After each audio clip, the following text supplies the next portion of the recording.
panel is going to come to read about that.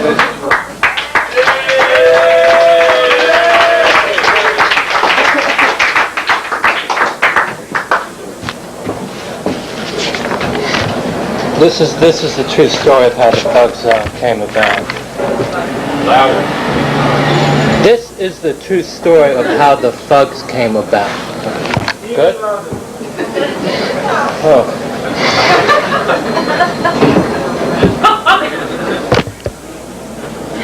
Okay. They were called X-ray specks. Put them on and the world became a see-through paradise.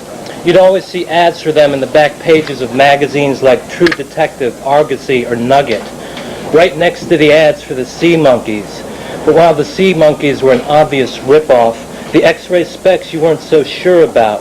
And looking at the crude drawing in the ad of some X-ray bespectacled hipster smiling from sideburn to sideburn as he sees right through this curvy broad's party dress put dirty thoughts in your head. What if they really worked? If they did, they would be well worth the money. Which is exactly what Ed Sanders thought when he ordered them in the spring of 1964. Ed was just a horny young poet back then. And although he had a fat notebook full of empty pages ready to receive his blank verse, he had no receptacle other than his hairy right hand through which to relieve his innate horniness. So naturally, when he opened up his mailbox one day at 2 in the afternoon to see that his pair of X-ray specs had arrived, he smiled, that sideburn to sideburn smile.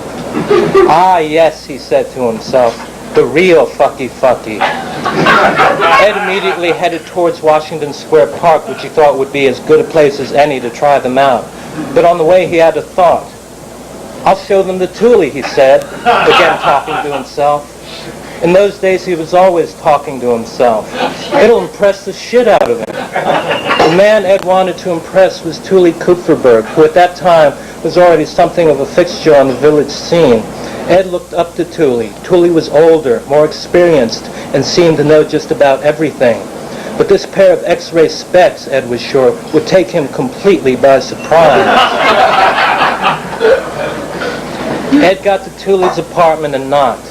Wrapped in a brown army blanket and wearing a two-day growth of stubble on his chin, Tuli answered the door. He'd just woken up. Look what I got, Ed blurted out. What the fuck? Tuli grumbled, rubbing the sleep from his eyes. He slouched over to get a closer look at the pair of X-ray specs Ed held out proudly with both hands.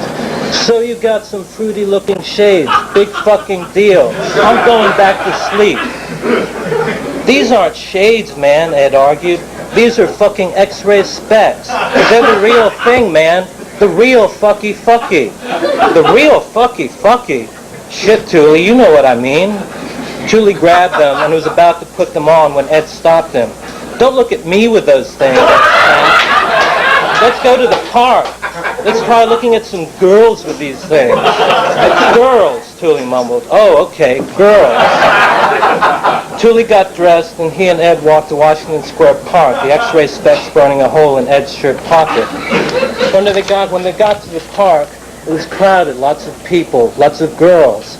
They saw it sat on a bench facing the arch, the sun bearing brightly down upon them. Okay, Tuli said, give them to me. I get to try them on first. Ed pulled them from his pocket and handed them to Tuli. Tuli opened them up and with an exaggerated flourish put them over his eyes. Holy fucking shit, he exclaimed. Everyone is fucking naked. And that girl over there, see her? She's got tattoos of flames shooting out from around her nipples.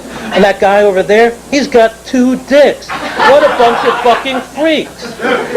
Let me see, Ed shouted. No, wait. And that lady over there, she's got a shaved pussy. Nice, real nice. And that girl over there too. And that girl. Let me see, Ed yelled, trying to grab him from Tuli's head.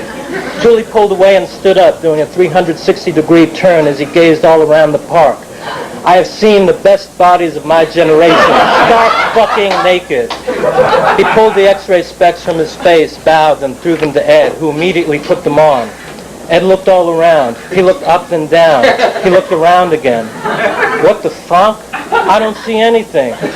Everything just looks fuzzy and dark. What did you expect, Tuli said? You got ripped off. Shit, Ed cried. Fucking shit. He dropped the X-ray specs to the ground and was about to stomp on them when Tuli stopped him. Don't do that, Tuli said. I think I can do something useful with those things. He stood up. Come on, Ed, let's check out the situation here. Tuli led Ed around the park as he carefully studied everyone. Finally, he pointed out a guy playing guitar. See that guy over there, he said? Yeah. Well, come on over and play along with us. Or better yet, just keep quiet. When they got close, it was apparent that the guy playing guitar was fucked up. Totally fucked up. Sounding pretty good there, kid, Tuli said. The kid, who seemed to be around Ed's age, looked up at Tuli and widened his eyes. Thanks, the kid said. Do you know what these are, Tuli asked, holding out the pair of X-ray specs. The kid studied them for a minute, squinting, and then said, No, what's that? These, my friend, are X-ray specs, the greatest invention of the 20th century. Tuli paused a moment, then added, They're the real fucky-fucky. The real fucky-fucky, is that so? It is so. Me and my young friend Ed here have been in the park all afternoon checking out the girls with these things, looking not only at their faces and their legs, but at their entire nude bodies. Because when you put these on, my friend, you can see right through their clothing. Is that so? It is so. Totally nude girls. Do you like girls? Why, yeah, I sure do. Do you like naked girls? Why, yes, sure, I do, the kid answered, sitting up straight. Well then, try these on. I think you'll like what you see. Tuli gently placed the X-ray specs over the kid's eyes. Before the kid could even begin to look around, Tuli began to shout, Can you fucking believe it? Look at that beautiful girl over there with the polka dots tattooed all over her tits and belly. And that girl over there with the blue and yellow stripes tattooed all over her body. Looks almost like she's wearing a dress, but she's not. She's nude. Totally nude. Holy shit, the kid exclaimed, his mouth agape. But don't leave them on too long, Tuli warned, pulling them off the kid's head. You have to let your eyes get accustomed to these glasses before you leave them on too long. But once your eyes get used to them, you can wear them all the time. Is that so? It is so. The kid shook his head in amazement. Damn, these are some fucking great glasses. Where can I get a pair? In Europe, Tuli explained. France, to be specific. You know how those French people are. They invented the French kiss, the French postcard, the French tickler, and now this. But it costs the equivalent of $300 on the French black market. That's the only place you can get them. Damn, I wish I could get me a pair. Well, I can sell you this pair for $300. Shit, I ain't got no $300. Oh, that's too bad. Tuli scratched his chin. But hey, that's a nice guitar you got there. Oh yeah? Damn nice guitar. I'll tell you what. I'll trade you this here pair of X-ray specs for that there guitar. Oh yeah? Sure thing. Well shit, yeah, cool. Out of sight, the kid said. Here, take it. He handed the guitar to Tuli, who promptly handed it to Ed. Thanks, Tuli said, and for you, my friend, your very own pair of X-ray specs, direct from France. He handed the X-ray specs to the kid as he and Ed started backing away. Don't try them on again just yet, though. Better let your eyes rest for a few more minutes. Then just let yourself go crazy looking at those naked girls. Okay, the kid shouted. Just think bare breasts, Tuli added as he backed further away. Yeah, and bare asses. Yeah, and pussy. Fuck yeah. Tuli and Ed quickly walked away. When they were out of the kid's sight, Ed turned admiringly to Tuli. Damn, Tuli, that was smooth. It was nothing, Ed. The kid was totally fucked up. It was like robbing a crippled dwarf with a Sherman tank. But still, it was cool. Nope. The cool part's coming up, because now you're finally going to get yourself some girls. Really naked girls. But how? Tuli pointed to the guitar. With that, he said, how's that going to get me some girls? Don't you understand? Do I have to explain everything, Ed? Tuli shook his head, amazed that his young friend still didn't get it. That's a guitar. It makes music. And you know those poems you've been writing? Well, to tell you the truth, they don't hold up very well by themselves. They won't get you any accolades from the beatniks, and they sure as hell won't get you any pussy, which is where the guitar comes in. Ed scratched his head. You mean like turn my poems into songs? Now you're getting it.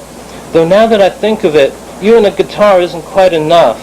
You'll never make it as a solo act. You're going to need a whole band. A band? That's right.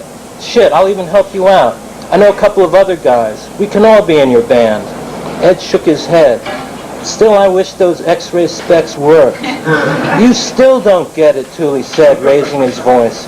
You see, when you're in a band, girls will undress for you. You won't have to see through anything. Ed walked along in silence. They were on 6th Avenue now, making their way back to Tuli's apartment. Tuli looked straight ahead, thinking. He was always thinking. He began to walk more rapidly, rubbing the stubble on his chin, when he heard a voice a few paces behind him. A young voice, the voice of a kid experiencing his very first sense of revelation, his first understanding of the world and how it worked. Oh, I get it, Ed shouted to himself. And on hearing this, Tuli felt old, very old. And while Ed was having his first sense of revelation, Tuli was having his first real sense of sadness. He picked up his pace even more, then suddenly stopped until Ed was again walking by his side. After a moment, Tuli smiled, but his smile was nothing like that of the hipster in the ad for the X-ray specs. It was nothing like the smile Ed was now wearing smugly on his face. It was an old man's smile, the smile of a man who had found solace in knowing that no matter how old he got, no matter how weak and world-weary he became, he would always remain a few steps ahead of his young friend.